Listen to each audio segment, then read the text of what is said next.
আল্লাহ কেন আমাদের এই কষ্টকর দুনিয়া সৃষ্টি করেছেন? তিনি তো সব জানেন, আগে থেকেই জানতেন এই দুনিয়া কঠিন, আর অধিকাংশ মানুষ জাহান্নামে যাবে, অধিকাংশ তাকে বিশ্বাস করবে না, অধিকাংশ পাপ করবে। তা জেনেও আল্লাহ কেন বানাইলেন? অনেকে চিন্তার স্বাধীনতার কথা বলেন যে আল্লাহ স্বাধীনতা দিয়ে পাঠাইছেন, তাই পাপ করলে দোষ মানুষেরই। কিন্তু আল্লাহ তো এটাও জানতেন যে স্বাধীন হলেও অধিকাংশ মানুষ পাপই করবে। তাহলে কি বলা যায় আল্লাহ জাহান্নামে যাওয়ার জন্যই আমাদের বানাইছেন? এটা কি জুলুম না? ভাই আহমদ মুসা, এই প্রশ্নটি আপনার মতো আরও হয়তো অনেকের। আমরা এই প্রশ্ন উত্তরে অনেক দীর্ঘ আলোচনা করতে পারলে ভালো হতো, কিন্তু আমাদের হাতে সে সময় নেই। আমি খুব সংক্ষিপ্তভাবে বলার চেষ্টা করি। প্রথমত, আল্লাহ সংক্রান্ত যত প্রশ্ন আছে আমাদের, এই বেশিরভাগ প্রশ্নের গোড়ায় একটা বড় ধরনের গলদ আছে। সে গলদটা হলো, আমরা আল্লাহকে আমাদের মতো ধরে নিয়ে প্রশ্ন করি। অর্থাৎ আমি আপনি সাধারণ মানুষ সৃষ্টি, আমাদের যে সীমাবদ্ধতা আছে, আমাদের যে জায়গাটা আছে, আল্লাহ রাব্বুল আলামিনকে সেই জায়গায় বিবেচনা করে আমরা প্রশ্ন করি। এটা হলো প্রশ্নের গোড়ায় গলদ। যেমন কেউ যখন প্রশ্ন করে যে আচ্ছা, আমাদেরকে আল্লাহ সৃষ্টি করেছেন, তাহলে আল্লাহকে কে সৃষ্টি করেছেন? নাউজুবিল্লাহ, এরকম প্রশ্ন অনেকে করেন। এই প্রশ্নটার অন্তঃসার শূন্য এবং গোড়ায় গলদ। কারণ আপনি নিজে সৃষ্টি, আপনি জানেন যে কোনো ক্রিয়া ছাড়া কোনো কর্ম হতে পারে না। সেজন্য আপনি নিজে সৃষ্টি হয়েছেন, আপনার স্রষ্টার সন্ধান করছেন যে আমি সৃষ্টি যেহেতু হয়েছে, আমার স্রষ্টা নিশ্চয়ই আছে, ভালো কথা।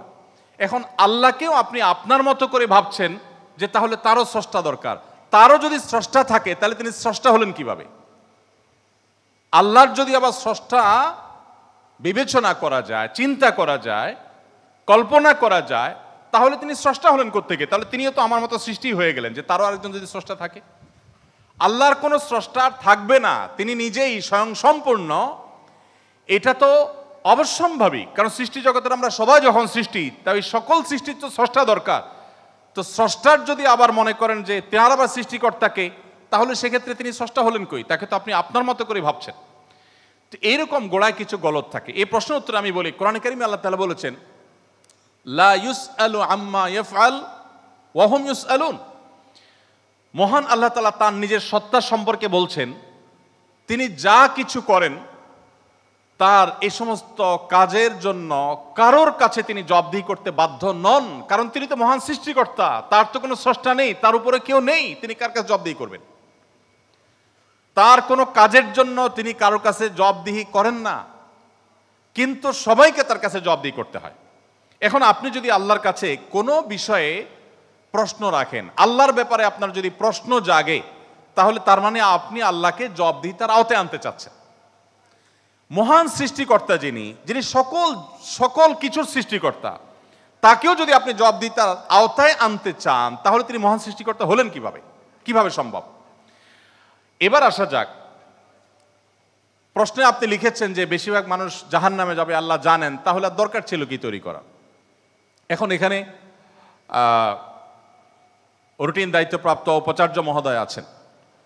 যদি বলা হয় কোনো শিক্ষা প্রতিষ্ঠানের প্রধানকে যে স্যার, আপনি জানতেন আমরা বেশিরভাগ ছাত্র পরীক্ষা ভালো করব না, আমরা আন্দোলন সংগ্রাম নিয়ে ব্যস্ত ছিলাম, পরীক্ষাটা ভালো হবে না, আপনি জানতেন স্যার, তারপর আপনি পরীক্ষাটা কেন দিলেন বলেন?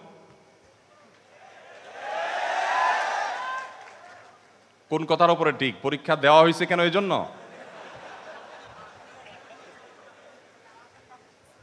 এই প্রশ্নটা যদি করা হয় কোন শিক্ষা প্রতিষ্ঠানের প্রধানকে যে স্যার, বেশিরভাগ ছাত্র আমরা ভালো ছাত্র না, ভালো ছাত্র সবসময় কমই থাকে সংখ্যা, এটা আপনি জানেন স্যার, তারপর আপনি পরীক্ষাটা কেন নিলেন?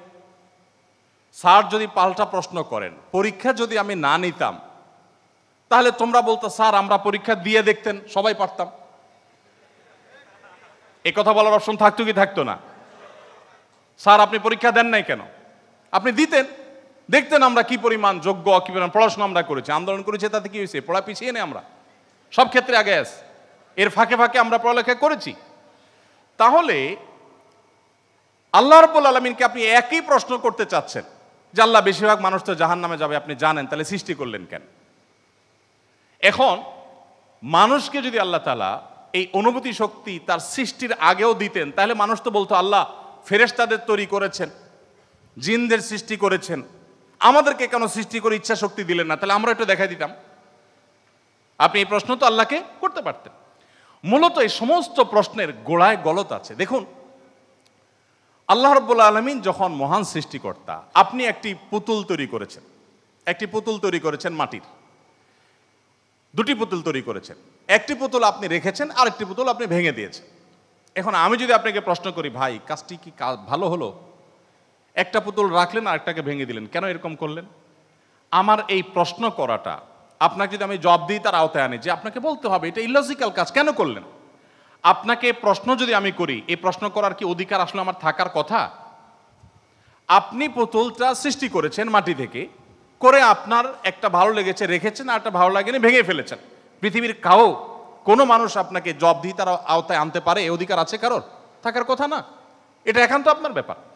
আল্লাহ রাব্বুল আলামিন যখন কিছু মানুষকে জান্নাতে দিবেন, কিছু মানুষকে জাহান্নামে দিবেন, জাহান্নামীদের সংখ্যা অনেক বেশি হবে, এই সংবাদ জানার পর আমার মধ্যে তো এই তাড়া কাজ করার কথা, যদি আমাকে জাহান্নামে যেতে হয় তাহলে আমার পরিণতি কি হবে?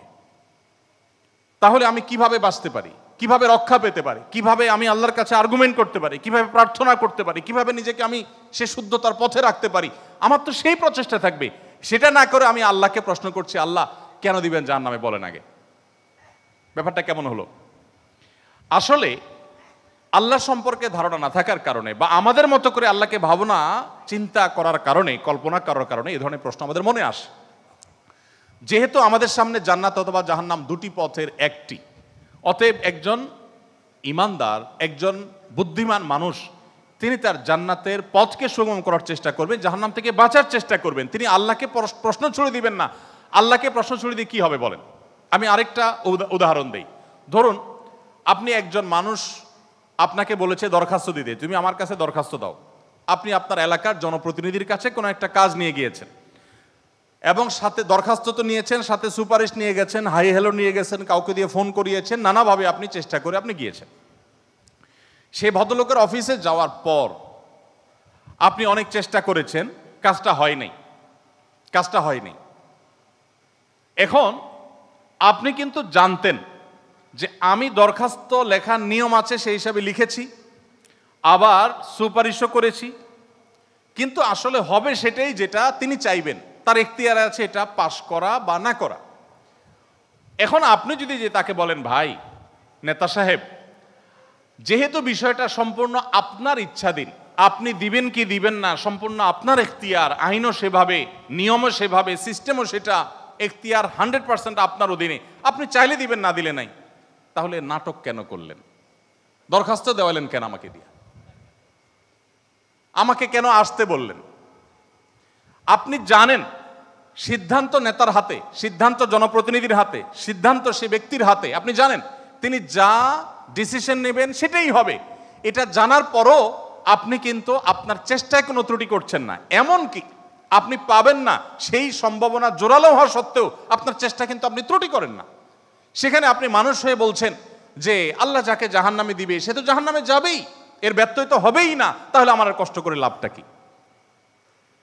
আরেকটি উদাহরণ মনে হয়েছে। এক ভদ্রলোক, তিনি একজন মুসলমানকে, একজন সন্দেহের মধ্যে থাকা মুসলমান, নামকাওয়াস্তে মুসলমান, তিনি একজন সিরিয়াস মুসলমান, প্র্যাকটিসিং মুসলমানকে জিজ্ঞেস করতেছে, ভাই প্রতিদিন নামাজের জন্য আহ্বান করে, ভাই নামাজ পড়তে চলো। তো বেনামাজি মুসলমানটা বলে, না ভাই আমি যাব না। তো একদিন বলতেছে, আচ্ছা শুনেন, আল্লাহর ইচ্ছার বাইরে তো কিছু হয় না, আমি আসলে নামাজে যাই, এটা আল্লাহ চাচ্ছেন না, এই জন্য আমি যাই না। তো যেহেতু আল্লাহর ফয়সালা হয়ে গেছে, আমি যেতে পারছি না, তার মানে আল্লাহ আমাকে যাওয়ার তৌফিক দেন না, সেজন্য যাচ্ছি না। তাহলে আপনি অযথা চেষ্টা করে লাভ নাই, কেন আমাকে প্রতিদিন ডাকেন, কোনো দরকার নেই। তো এই ভদ্রলোক তিনি যখন বলেছেন যে আল্লাহ চাইলে তো আমি নামাজ এমনিই পড়তে যাব, আল্লাহ যখন আমার জন্য নামাজের ফয়সালা করবেন, আপনি ডাকা ছাড়াই আমি যাব, আর না করলে তো আমি যাব না, তাহলে আপনি অযথা কেন চেষ্টা করছেন? এই কথা বলার পর ওই নামাজি ব্যক্তি তার কোনো উত্তর না দিয়ে পরের দিন এই ভদ্রলোক যখন অফিসে যাবে কাজের জন্য, একই সাথে তারা থাকে, তো শার্ট প্যান্ট পরে যখন সে কাজের জন্য বের হবে তখন তার এই দোস্ত দরজা আটকে ফেললো এবং সামনে দাঁড়ায় বলল, আজকে তো যাওয়া যাবে না। তো বলে, কেন যাওয়া যাবে না? বলে যে আল্লাহ তো রিজিক দাতা, অতএব আপনার নসিবে যেটা আছে সেটা তো এমনিতেই আসবে, আর না থাকলে আসবে না, আপনি গেলেও আসবে না, তাহলে কেন যাচ্ছেন? রিজিকের ব্যাপারে আপনি নামধারী মুসলমান হিসাবে, নামসর্বস্ব মুসলমান হিসাবে আপনি বিশ্বাস করেন যে রিজিকে যা আমার বরাদ্দে আছে সেটা আসবেই, কিন্তু আমার চেষ্টা আমাকে করতে হবে। ওই যে ডিসিশন নেতার হাতে, কিন্তু আমাকে দরখাস্ত দিতে হবে, আমাকে অ্যাপ্রোচ করতে হবে, আমাকে চেষ্টা করতে হবে। আমার এই চেষ্টা করাটা হলো আমার দায়িত্ব। দিবেন কি দিবেন না 100% তার ইখতিয়ারে। আমি জানি তিনি না দিলে আমার চেষ্টা করেও কিছু হবে না, কিন্তু তাই বলে আমি চেষ্টা বন্ধ করব না। ঠিক একইভাবে আমি জান্নাতের জন্য চেষ্টা করব, এটা আমার কর্তব্য, এটা আমার বাঁচা মরার লড়াই। আল্লাহ তাআলা আমাকে জান্নাতে দিবেন কি দিবেন না ডিসিশন তারটাই চূড়ান্ত, তাহলে আমার কাজ করে লাভ কি? এই প্রশ্ন একেবারেই অবান্তর, একেবারেই অযৌক্তিক, কারণ পার্থিব জীবনে অন্য কোনো ক্ষেত্রে আমরা এটাকে অ্যাপ্লাই করি না।